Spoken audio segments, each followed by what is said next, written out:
ஆன்மீகம் சேனல் நேயர்களுக்கு எனது அன்பின் வணக்கம். இன்றைய பதிவில் பார்க்க போகின்ற விஷயம் மகாலய பட்சம் என்று சொல்கிறார்களே, அது என்னவென்று. சாதாரணமாக நம் வீட்டில் இறந்து போன பித்ரு ஆத்மாக்கள் அவர்கள் அமாவாசை திதியிலும் அவர்களுக்கு வருடம் ஒரு முறை நாம் கொடுக்கின்ற சிரார்த்தம், அதாவது வருஷாப்பியம் பண்ணுற திதியில் மட்டும்தான் நம்மளுடைய இல்லத்திற்கு வருவார்கள். இந்த மகாலய பட்ச காலம் என்பது புரட்டாசி மாதத்தில் வருகின்ற அமாவாசை திதியிலிருந்து 14 நாட்கள் முன்னதாக வரக்கூடிய காலம் என்பது மகாலய பட்ச காலமாகும். இந்த காலத்தில் தினசரி நம் வீட்டிற்கு இறந்து போன நமது பித்ரு ஆத்மாக்கள் நமது இல்லத்திற்கு வருவார்கள்.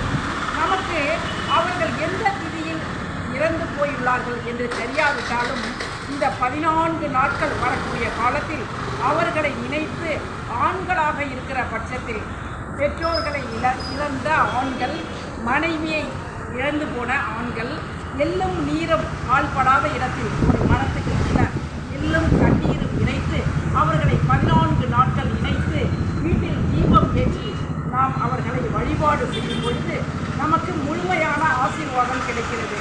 ஒரு மனுஷால் வாழ்க்கையில் ரொம்ப சிரமப்படுவதற்கான ஒரே ஒரு காரணம் என்பது முன்னோர்களுக்கு சிரார்த்தம் கொடுக்காதது தான். ஆக அந்த அமாவாசை திதியில் மட்டும் வரக்கூடிய நமது முன்னோர்கள் இந்த 14 நாட்கள் முடிந்து 15வது நாள் மகாலய பட்ச அமாவாசை புரட்டாசி மாதத்தில் நாம் அனுஷ்டிக்கின்றோம். இந்த 14 நாட்களும் அவர்களை நினைக்கின்ற நாட்களுக்கு பெயர் தான் மகாலய பட்ச காலம் என்று பெயர்.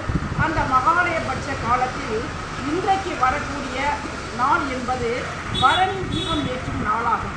இந்த தீபத்திற்கு பெயர் யம தீபம் என்று பெயர்.